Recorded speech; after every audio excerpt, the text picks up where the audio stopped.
अस्सलाम वालेकुम। उम्मीद करता हूँ कि आप सब खैरियत से होंगे।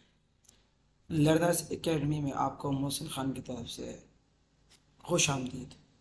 आज का हमारा टॉपिक है परसेंटेज। सबसे पहले हम परसेंटेज की इंट्रोडक्शन को देखते हैं कि what is percentage.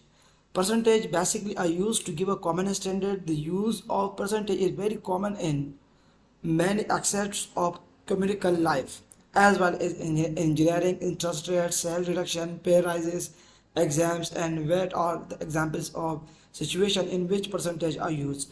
For this chapter, we will need to know about the decimal and fraction and be able to use a calculator. We are familiar with the symbol of for percentage. हम इस sign को percentage की sign कहते हैं और जो literature मैंने ऊपर आप लोगों के सामने पढ़ा, इसमें बेसिकली हमने ये बताया कि परसेंटेज कहाँ कहाँ यूज़ होता है। जिस तरह हमने कहा कि परसेंटेज जो है इंजीनियरिंग में यूज़ होता है, इंटरेस्ट रेट्स में यूज़ होता है, सेल रिडक्शन में यूज़ होता है, जब हम पे राइजेस में यूज़ होता है, डाउन में यूज़ होता है। हर एक चीज़ में परसेंटेज का यूज़ है, जो हमारी लाइफ में परसेंटेज का बड़ा इंपॉर्टेंट रोल है।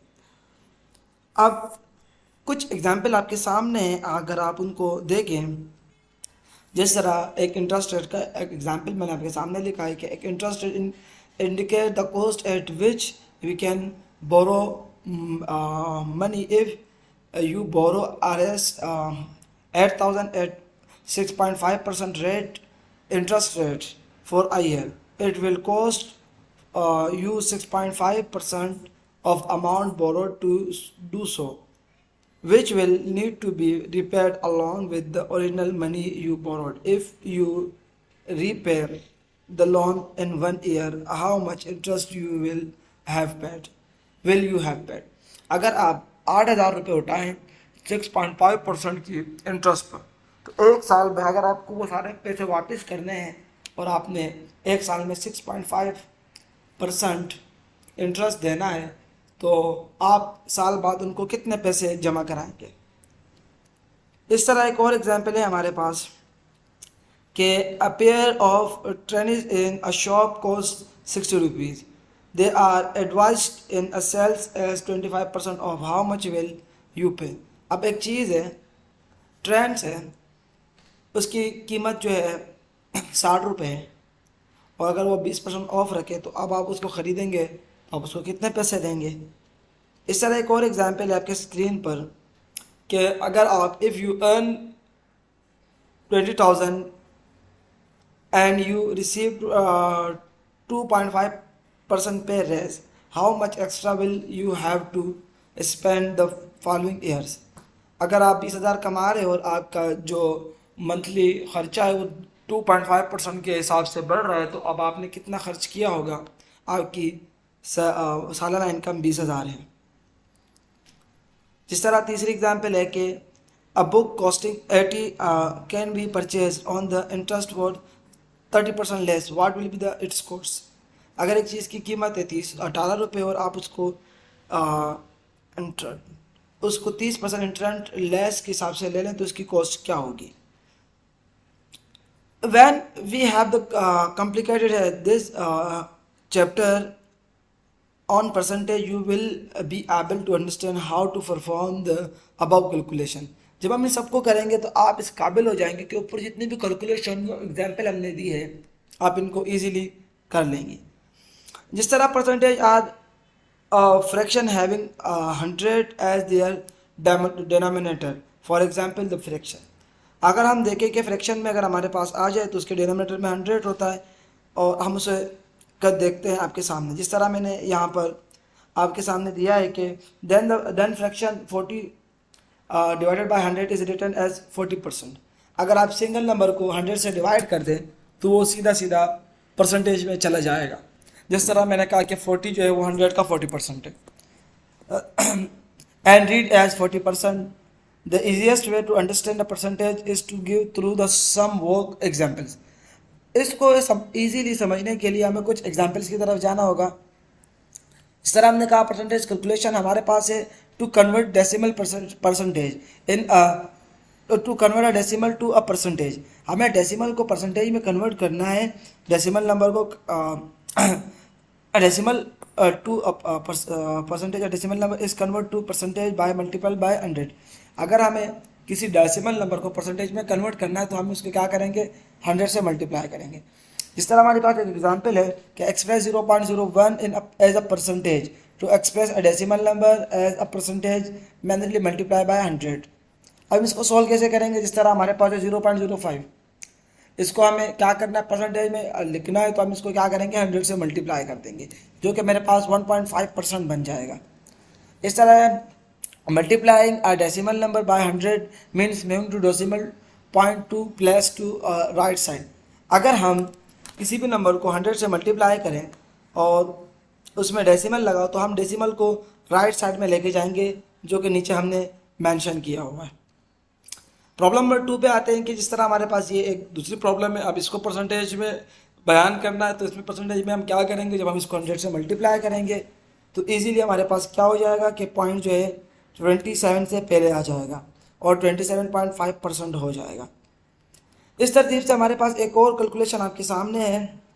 इसमें हम क्या कर रहे हैं कि परसेंटेज को कन्वर्ट कर रहे हैं डेसिमल में, to convert a decimal to percentage, sorry decimal को परसेंटेज में हम कन्वर्ट कर रहे हैं। इसकी एग्जांपल मैंने ऊपर बता चुका हूँ कि एक 1.5 और दूसरा 2.7, जो कि हम ऑलरेडी डिस्कस कर चुके हैं।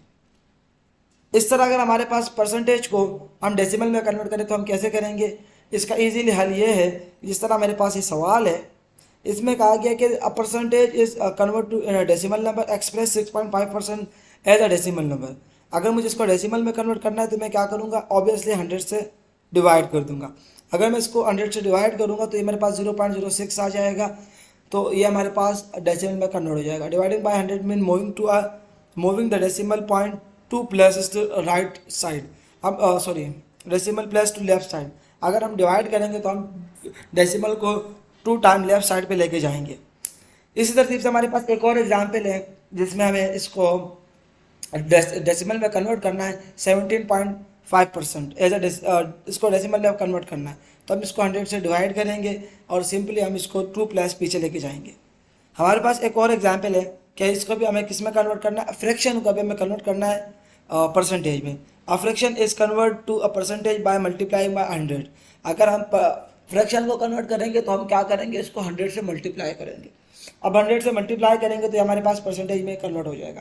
इस तरह 5.8 हमारे पास है, इसको हमें परसेंटेज में जाहिर करना है, तो जब हम इसको परसेंटेज में जाहिर करेंगे तो हम इसको 100 से मल्टीप्लाई करेंगे और डिवाइड करेंगे, जिससे हमारे पास 62.5 रह जाएगा। इसके अलावा अगर हम आगे की तरफ जाएं, 5.90 को अगर हम परसेंटेज में जाहिर करें तो हमारे पास क्या हो जाएगा, हम इसको मल्टीप्लाई करेंगे 100 से, जिससे हमारे पास 5 और 100 मल्टीप्लाई के 500 हो जाएंगे। 90 से मल्टीप्लाई करेंगे तो ये हमारे पास 2.631 ये डेसिमल में कन्वर्ट हो जाएगा। इस तरह हमारे पास एक और एग्जांपल है कि जिसमें हम क्या करेंगे कि हम परसेंटेज को to convert a percentage to a fraction. अब परसेंटेज को हमें कन्वर्ट करना है डेसिमल में कन्वर्ट सॉरी परसेंटेज को हमें कन्वर्ट करना है फ्रैक्शन में। अगर हम इसको फ्रैक्शन में कन्वर्ट करेंगे तो हमारे पास क्या होगा कि जिस तरह पिछले में हम 100 से मल्टीप्लाई कर रहे थे, यहाँ पर हम 100 से डिवाइड करेंगे तो वो नंबर ऑटोमेटिकली परसेंटेज में कन्वर्ट हो जाएगा। जिस तरह हमारे पास एग्जाम्पल है 75% एज अ फ्रैक्शन। अब हमने क्या किया, परसेंटेज की निशानी इसके साथ है तो हमने इसको 100 से डिवाइड किया। 25 का टेबल अगर हम दोनों पे लगाएं तो कितना हो जाएगा, 3.4 रह जाएगा। तो the fraction 75 is reduced to simplest form by cancelling dividing both denominator and denominator by 25। इस तरतीब से अगर हम इसको डिवाइड करेंगे तो ये हमारे पास इसमें कन्वर्ट हो जाएगा। इस तरह एक और एग्जांपल है 37 as a 0.5 as a fraction number है, इसको हमें किसमें कन्वर्ट करना है, डेसिमल में, सॉरी फ्रैक्शन में कन्वर्ट करना है। जब हम इसको फ्रैक्शन में कन्वर्ट करेंगे तो हम इसको 100 से डिवाइड करेंगे। जब हम इसको 100 से डिवाइड करेंगे तो यहाँ पर अगर देखा जाए तो 37.5 है, तो डेसिमल पॉइंट आया हुआ है, तो हम क्या करेंगे, बोथ साइड को 100 से सॉरी 10 से मल्टीप्लाई कर देंगे, जिससे जो हमारे पास पॉइंट था, नंबर पॉइंट में था, वो डेसिमल से ख़त्म हो गया और हमारे पास सिंपल नंबर में आ गया, फ्रैक्शन फॉर्म में आ गया। फिर हमने क्या किया कि दोनों को 25 के टेबल से डिवाइड किया जब हमने 25 का टेबल से डिवाइड किया तो हमारे पास 15 और 14 आया। जब हमने उनको भी डिवाइड किया तो हमारे पास 3.8 आया, जो कि हमारे पास इसका फाइनल आंसर था। इंशाल्लाह हम अगले लेक्चर में आएंगे, हम अपने अगले लेक्चर में आपके साथ शामिल करेंगे बाकाया परसेंटेज के प्रॉब्लम्स और इसके यूजेज। आज के लिए हमारे पास इतना ही था आप लोगों के लिए, और इंशाल्लाह हम नेक्स्ट लेक्चर में आप लोगों के साथ मुलाकात करेंगे। शुक्रिया।